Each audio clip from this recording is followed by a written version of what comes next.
Hey everyone, we're up for our next session. We have Cowswap, Anna. She'll be doing a talk on Holy Cow, Revolutionizing DEX Trading. And I'll let her take it from here. Cool, yeah.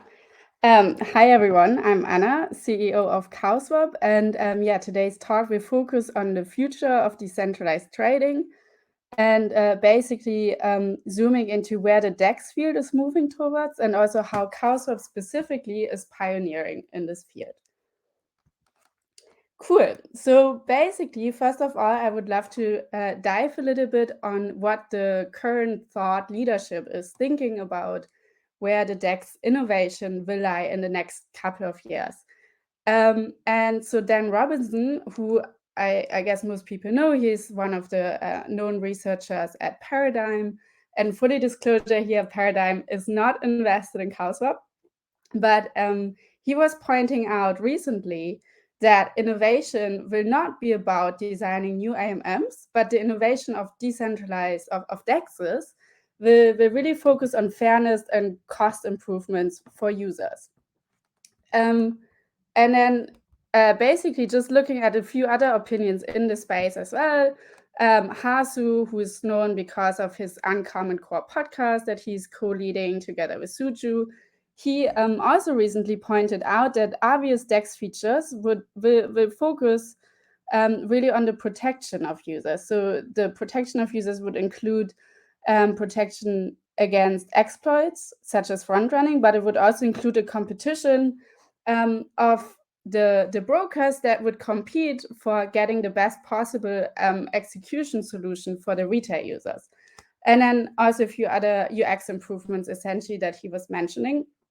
But in short, his thoughts are also very much in line with focusing around getting better execution management for users. And then something really interesting I came across last week is that in this article basically that came out last week is showcasing that even the SEC is now looking into applying changes to the traditional finance space that will focus on protecting the retail users more. And so it's really cool to see that they are also actually, in a way, having a similar vision of where the DeFi space is moving towards. And what they are now looking into is very similar to what Cowswap is already building today. But we will look more in detail into this in a little bit. But yeah, in general, it's interesting to see that even the TradeFi space is really looking at finding more fair prices for retail users. All right. So the question is, why is the fairness such a topic, right? Like, why is the current design not efficient enough the way it is? Why do we need to look for improvements? And to answer this question, there's a couple of reasons. So one major reason that has become significantly or increasingly popular since the last year is that, of course, in Ethereum, or not only in Ethereum, but in blockchain in general, transactions are collected in the public mempool, right? And then later on executed in basically the next block. But what is interesting here is that transactions are like the order in which transactions are being executed is not enforced. This order can be influenced, right? So while in traditional finance, you also have this phenomenon of front running. Basically there, what you do is you invest in more expensive technology to ensure that you can faster execute your own transaction to front run someone else. And in DeFi, it's a bit different. You basically pay to get to arbitrarily rearrange the transactions that are already in the order book. And so yeah, basically this leads to a lot of sophisticated players entering the space and like trying to extract this value from the end user, from the retail user. And there's different methodologies how this can be done. There's front running, back running, sandwich attacks. We don't have time now to look specifically on how these different attacks play out, how they work, but there's a lot of resources on this topic. So if you're interested, it's easy to read up on this. But the main focus here is essentially, or the takeaway from this slide is that the value extraction on Ethereum today is huge. So until today, approximately $660 million have been extracted from these normal retail users that are trading. Okay, so this obviously is one major problem, or at least it's like definitely taking away value from the average day user. And another problem, or another focus area why it's actually interesting to work on a new mechanism is that on Ethereum and blockchain in general, it is incredibly cheap and easy also to create new assets. So this basically, if you look at just stable coins that are representing the US dollar, you find already like 20 different ones. And this ease of basically of creating new assets really leads us into a future where also more and more assets will become available, more and more assets will become tokenized, and then you need to find marketplaces for these assets. What happens is that on the one hand, you have an increasing amount of elaborate financial assets, which sometimes also, or in many cases, also leads to more fragmented liquidity. And then on the other hand, you have these AMM designs that is known for being extremely capital inefficient. And this inevitably means basically that moving forward, we will need a solution that is more efficient in exchanging these less liquid assets for one another. Another reason basically is that, and this one goes partially hand in hand with the previous one, is that also pricing of AMMs today is not fair, and it's also not very efficient. But what I mean by this is that this slide is basically giving you a random example of 4 trades, 3 of them being buy orders, 1 being a sell order. But what happens if both of them today, if like multiple users are trading in one and the same block today, they will not get the same price, right? Like depending on whether your order is being executed first or second, you will get a different price than the other person. And even more interestingly is also that if you have basically one order one being a buy order and the other one being a sell order, they might be shifting back the price point to what it was before the 2 orders happened on the AMM, but still both of them would have to pay a fee. So in this way, it's also not very efficient, right? So the AMM design on one hand is not fair. Why do people get different prices even though they're doing their trade in the same block? And on the other hand, it's not very efficient because multiple users have to pay a fee, even though the end state of the AMM might be the same one.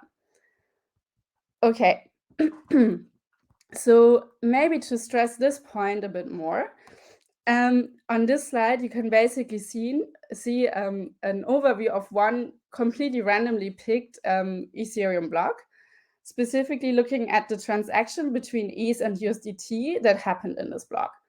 And you can see that within a single block, basically the price point varies. So one user got a price point of $2,700, another one $2,740. So the spread, the price impact that happens in a single block is, in this case, 1.4%, which is actually quite significant. And obviously, everyone who trades would like to be on one side or the other, depending on whether they are placing a buy or a sell order.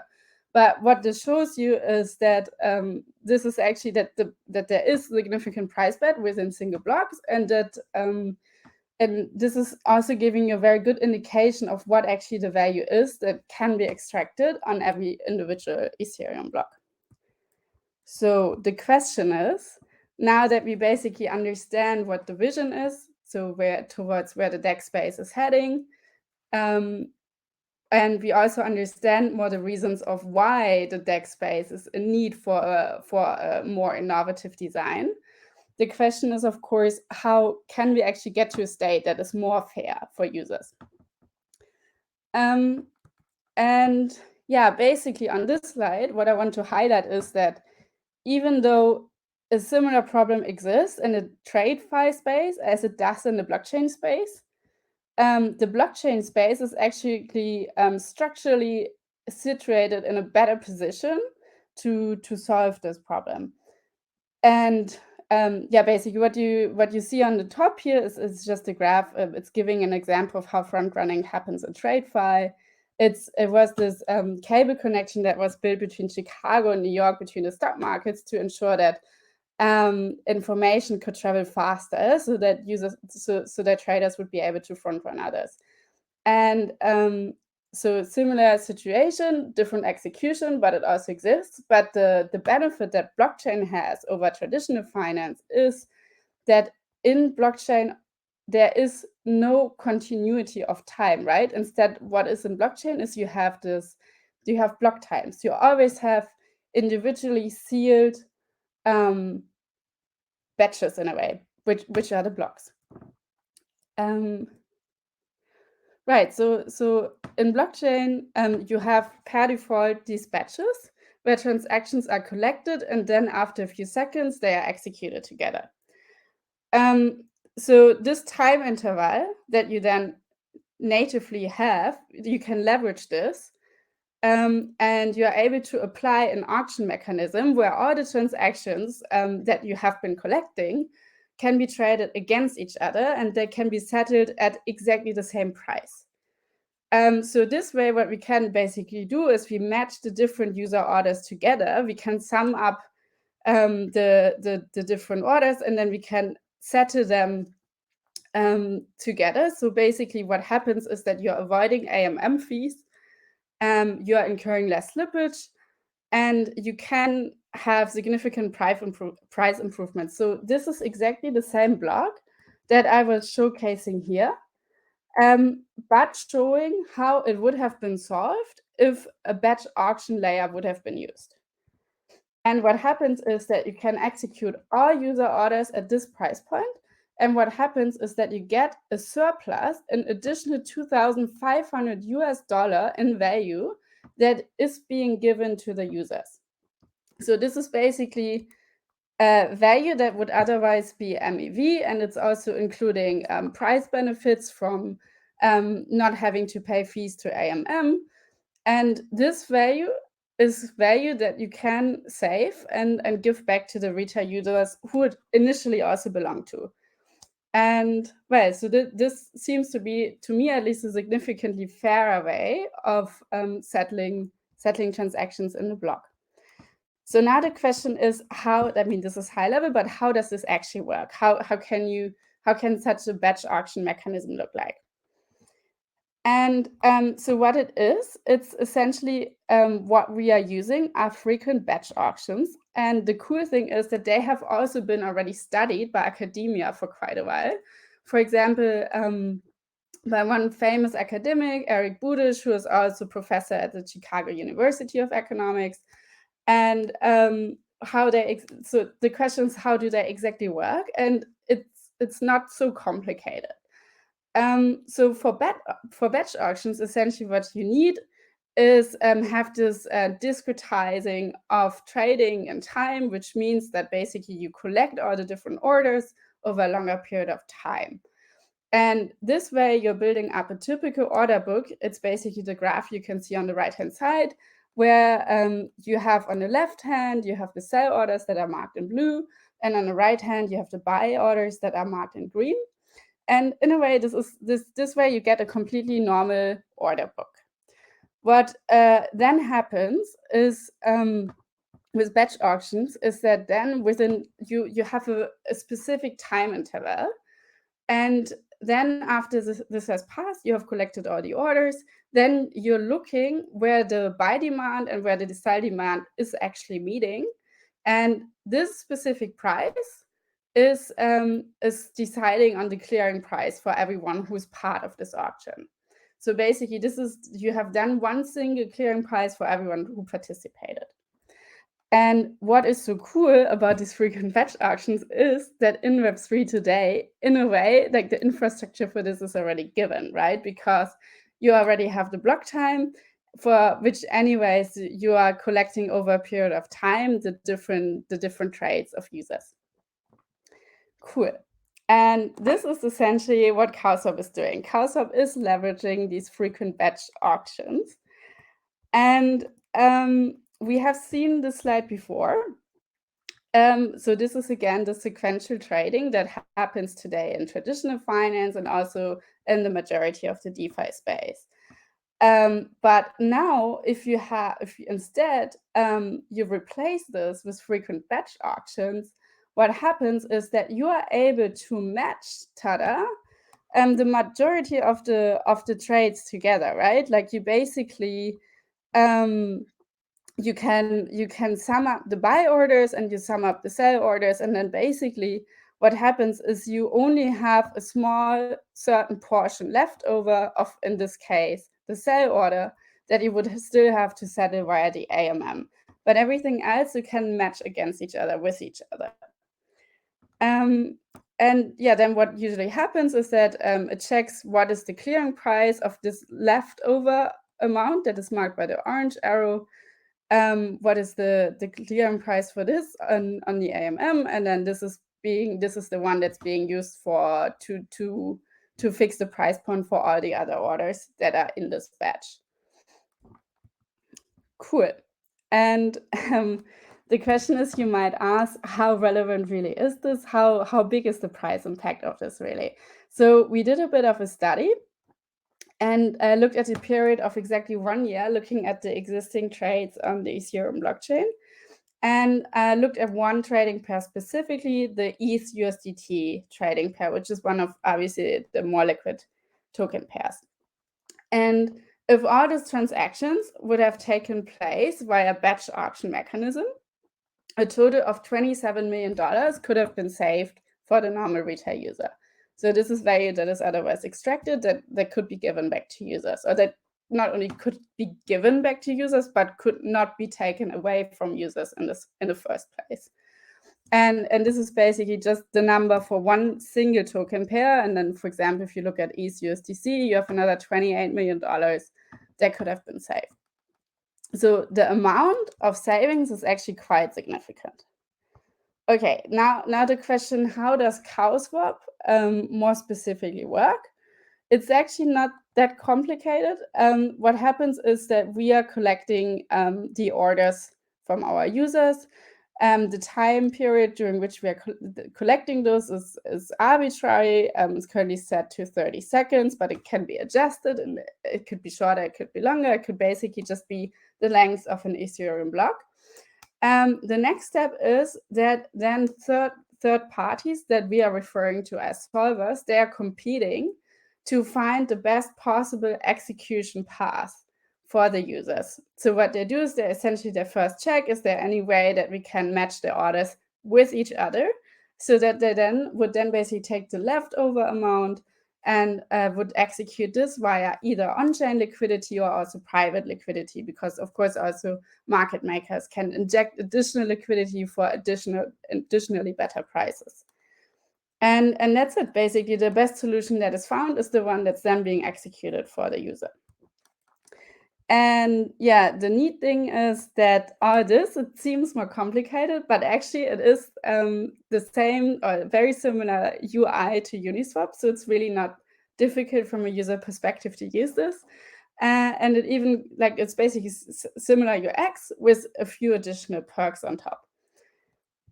And yeah, basically, I don't have to go into detail of all the user benefits, but just naming a few. What we basically do is we are, in a way, the sky scanner of crypto, because you can just place a trade on Cowswap and you will get the best price.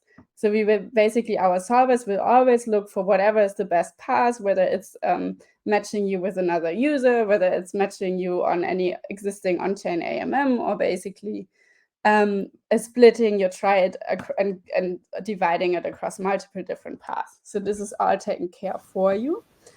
And then basically it's protecting you against MEV. You're not paying for failed transaction, because this is also a service taken over by the solvers, that they're executing the trades for you, which also means that you're not paying in case that you have a failed transaction.